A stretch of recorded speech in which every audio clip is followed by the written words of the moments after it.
Welcome back to the garden. As you can see, it's another cold one today. So the coat is on. I don't think the coat ever comes off, to be honest. I don't sleep with it in. It's just weird. So, anyway, we've had some changes in the garden and we've added a few extra things ready for when those little seedlings, the little plants, come out of their little seeds and they're ready to go outside here. Not at the moment because, as you can tell, it is still absolutely freezing, but we have had a couple of good successes. They're always building. We've had a couple of great successes and a few very fortunate things. A couple of things I tried early on and they seem to have come off. So I'm going to be guiding you through what changes we've made in the garden today. And so will he. Thank you. It's my show. And I'm also going to be giving you some of the guides as to how I start my seeding and what I use, because obviously we're trying to keep this down to a minimal budget. Now, we have spent a couple of money. We spent a couple of money. Just a couple of money, not many monies, just a couple of them. We bartered them in for geese and pheasants along the path of the Silk Road. Many a day that we walked down that road. Thirsty, tired, but always at the goal you know at the end. You could spend those money on whatever you wanted. Anyway, right, so he's going to be building something. So let's crack on in the garden. Let me show you first of all what we've changed and what we've added.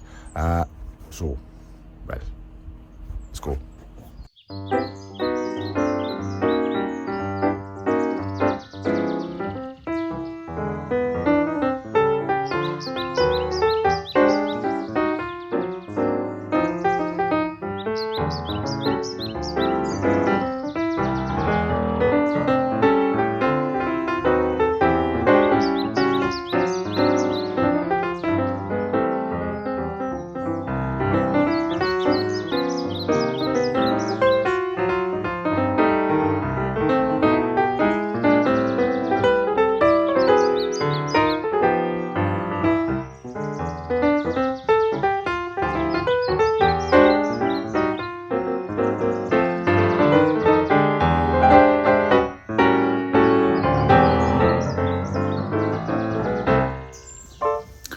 Right then, so firstly we'll start with the elephant in the room, which is, yes, as you can see, we have two brand new beds.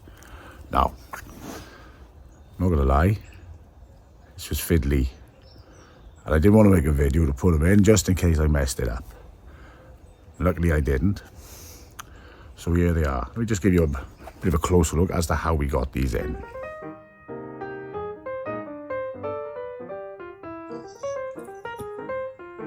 As you can see, we have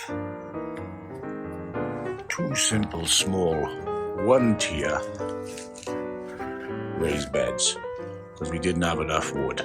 We managed to source this wood from some of the builders that were down the road. Now it does look very good quality wood because it is. We were very lucky when we found this, and the very nice man said, not a problem, you can have it because we're making a garden. So as you can see, nice and simple, all we've gone and done.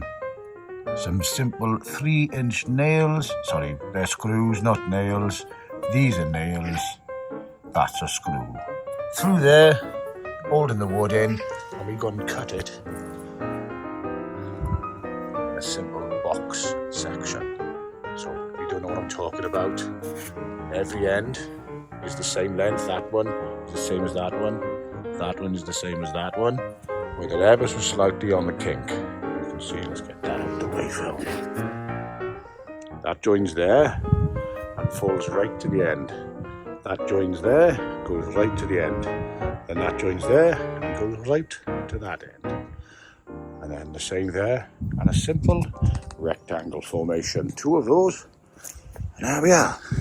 Fill them up with a nice bit of compost. Look at this sexy stuff, good stuff there, isn't it? Now you may think to yourself, that those beds look a bit shallow. Well, never fear. I used another tool. We call this a dig. Does exactly what it says on the tin there. Put it in the ground, pull it back up, stuff comes out on it. So, with that in mind, we had to dig a trough all the way down the middle of this. And inside was a nice little surprise. Now this stuff is all the old pebbling. Look at that, looks, oh, that's a good one. Looks like a magic stone, that one. They'll be proud of that, look at that one. Focus, you pain in the ass. There we are. Well, now it looks like a potato, brilliant. There's lots of this, so we're going to clean these off later on, give them a spray, get all the earth out of them, and probably repurpose some of these, because they all come from under here. So the trough, I would say, probably, just have a look at that.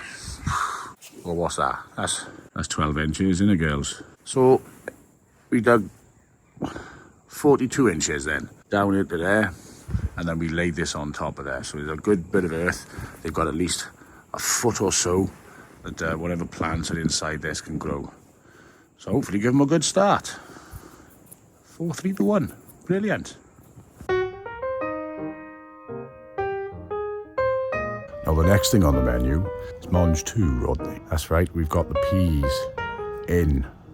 Now this is a bit of an experiment because they were growing in the house and the pea shoots had already got to about 3.5 inches and the little tails at the end were starting to come out, searching for somewhere to go, and they were starting to tip over under their own weight, which is not good because they were up on a windowsill up the top there. I think they're sitting up there actually, enjoying life, and I pulled them outside in the cold.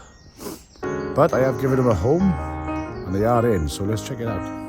So we've gone and put them in the tyres like we said we were going to do, and as you can see we have some small amount of protection on top of them because it is bloody cold at the minute. So I'm just going to take this off to show you what we've gone and done and to see how the peas are doing. Here we go. As you can see, they're already, well, as you know, we've already done the measurements earlier. There's no need to do it again, girls. But they're sort of falling under their own weight there. So all we're going to do, we put 4 sticks in around the outside just to give it a little bit of support when these are going to start to grow. And right now we're going to tie some string around the outside just to give it some extra support for these little pea pods to start growing.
So I've left a little bit of space on the outside around here, around this side as well.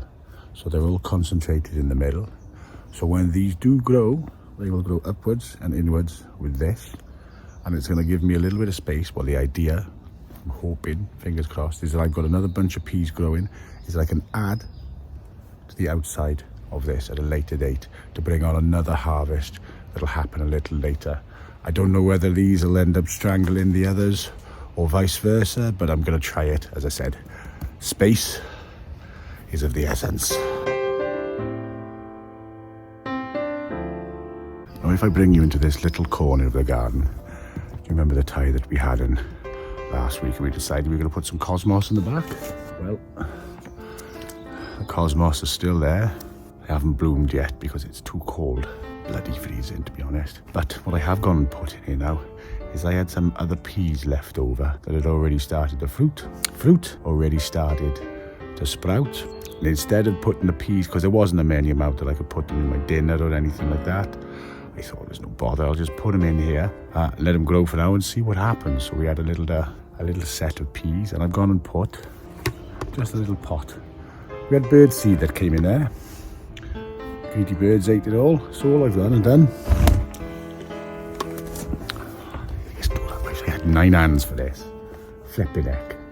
Where's the camera crew when you need one? As you can see again, only a small handful of peas. We've given him, what's that? Well, there we are. Can't find anything to dig with, use a fork. Well then, good boy Marshall. They're not looking the best at the minute, a little bit unhappy. They don't like the cold as much, but again, it's growing in tyres and we are running this experiment. That's the whole idea. So boys, put you back in there, give you a little bit of air at the bottom as well. Happy days.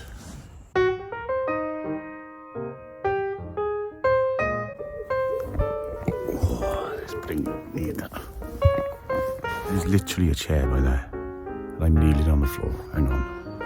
No wonder my knees hurt. Oh, that's better. Why did I do this an hour ago? Oh, I might have 5 minutes actually. You don't mind, do you? Oh, all right.